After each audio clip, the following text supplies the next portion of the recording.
Previously, Beelzebub explains why she has been chasing Hakara, and Hakara also apologizes for her misunderstanding. Azusa's family has grown quite a lot, and now it includes a dragon, 2 spirits, an elf and a demon. However, things change when suddenly Laika informs everyone that she is going back home. Laika wakes up from a dream that makes her miss her home. In the living space of the house, Hakara is insisting Azusa talk about her love life. She claims she is still young and hasn't had the chance to experience love yet. This makes Azusa ask Hakara about her age. Hakara is over 200 years old, a ripe age for elves. Laika was preparing breakfast while others were talking. During the breakfast, she lets everyone know about her plans to return home. Everyone is shocked at the news. Azusa asks if something is bothering her to live at Azusa's house. She tries to make sure Laika is not uncomfortable at the house. Laika appreciates everyone's concern. She clarifies that she will return to attend her sister's wedding. She also invites everyone to her place and join her for the occasion. Everyone agrees without a doubt. Riding on Laika's back, everyone is headed for Mount Rocco. It is the volcano where Laika's family lives. Everyone is enjoying the view except Hakara. As they take a small break on the way, Hakara takes care of her stomach. Soon, they reach the venue for the first party. A lot of red dragons have gathered and are enjoying the food. 2 red dragons approach Laika and convey their regards. It turns out Laika is very popular among her juniors. Laika introduces Azusa and the rest to her family and her sister, Layla. Azusa congratulates the couple while Hakara is keen on knowing how the young lovers met. Laika's sister and her groom have been friends since childhood. When they met after 80 years, they decided to get married. Laika's father is relieved that the party is going on without any troubles. He explains that not all dragon clans get along. Sometimes, dragons from other clans crash weddings. Before Laika's father could finish, the Blue Clan begins attacking with their cold breaths. One of the Blue Dragons' clan, Flatord, is known as the Bully Queen of the Blue Dragons. Flatord is pissed at Laika's sister, because she is marrying at 300 years of age. She is 400 years old and is yet to meet her partner. As all the red dragons join the fight, Hakara pretends to be dead. She claims she can't defeat dragons. Azusa takes the kids and Hakara to safety. Azusa doesn't want to get involved in the Red Dragon's clan business. However, another blue dragon attacks them, leaving Azusa with no other choice but to fight as well. Azusa unleashes her powers and fights with many blue dragons at a time, surprising the red dragons. Laika's father is impressed at how Azusa defeated so many blue dragons alone. Flatort shoots her biggest fire breath and Azusa creates a massive fire cannon, defeating Flatort easily. Witnessing the defeat of Flatort, the other blue dragons run away. Azusa and Laika visit the nearby village around the volcano. The blue dragon threatened to freeze the volcano that may harm the villagers. However, the blue dragons are captured by Beelzebub. Azusa thanks Beelzebub for the help in capturing the blue dragons. Using Beelzebub's magic, Azusa captures all the blue dragons and confronts Flatort. Flatort takes her human form. Azusa hands over the bill that includes all the damages caused by the blue dragons. Using this opportunity, Azusa offers a non-aggression treaty between the 2 clans. As the blue clan is captured and are left with no choice, they sign the treaty. The wedding party proceeds as planned. During the second party, everyone takes their human forms and Azusa meets the marrying couple. Layla and her groom thanks Azusa and Beelzebub for helping their situation. After the party, Beelzebub offers to take everyone to the onsen at the place she is staying. They have a fun time together. After returning from the wedding party, everyone is facing a huge problem. They think Hakara is intending to move out as she has been acting strangely. That evening, Azusa and others prepare a farewell party for Hakara. However, Hakara is not looking for a new place to live but to move her factory in. Every night, Hakara gets home late, which worries everyone. Azusa asks her about all the overwork and to get home by sunset. Hakara explains why she can't come home earlier. It turns out her factory has a ghost that scares away all the workers. Falfa and Shailsha suggest that the ghost at the factory is a bound spirit. It's the spirit of someone who died there and can't leave. Hakara requests Azusa to help her with the situation. As Azusa requires a helper, she uses the demon summoning magic.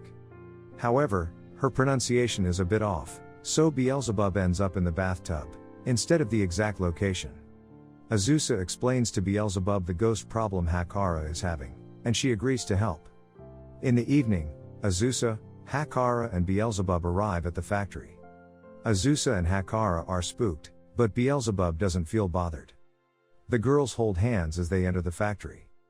They head towards the room where the ghost is usually seen. Azusa and Hakara keep screaming, as they are scared of the ghost. Beelzebub is courageous and calls out the ghost. She threatens to make the place filled with horse shed manure. The chair suddenly shakes, and Beelzebub quickly catches the ghost. As Azusa brings the light near, they can see the ghost of a girl. Rosalie was tricked by her parents. When she was alive, her parents said she would be marrying into a noble family, however, they were planning to sell her. She had died in that room and has protected her place for decades. Beelzebub offers to help Rosalie disappear, but she doesn't want to go away yet.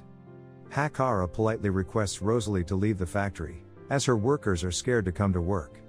However, Rosalie can't leave the building, as she is a bound spirit. Beelzebub suggests another way for Rosalie to get out. A bound spirit can possess any human and transport wherever the human goes. They need someone with a weak mind, and Hakara was chosen to be possessed. Azusa invites Rosalie to her house. Rosalie introduces herself to the others in the house. As she attempts to leave Hakara's body, she fails to do so. This surprises Azusa and she seeks help from Beelzebub. Turns out, Hakara and Rosalie are exceptionally compatible. Thus, the mission to separate Rosalie from Hakara begins. They each try a move to separate the two, but none of them works. They decide to try and startle Rosalie, so she jumps out of Hakara's body. Laika turns into a dragon and takes blindfolded Rosalie for a ride. Even throwing her from height didn't work to separate the two.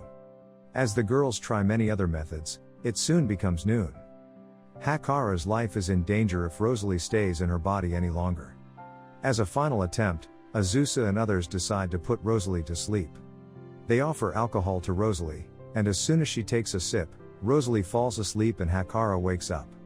To bring Rosalie out of Hakara's body, Beelzebub throws Hakara in the cold tub water, making Rosalie jump out. Rosalie introduces herself once again and as an apology, pours Hakara a drink with her levitation power. Azusa thinks of a way to make the rumors among the villagers go away. Rosalie visits the village and with her levitation power, cleans around. People are no longer scared of ghosts and also start liking her. Azusa is awarded the Demon Medal of Honor by Beelzebub.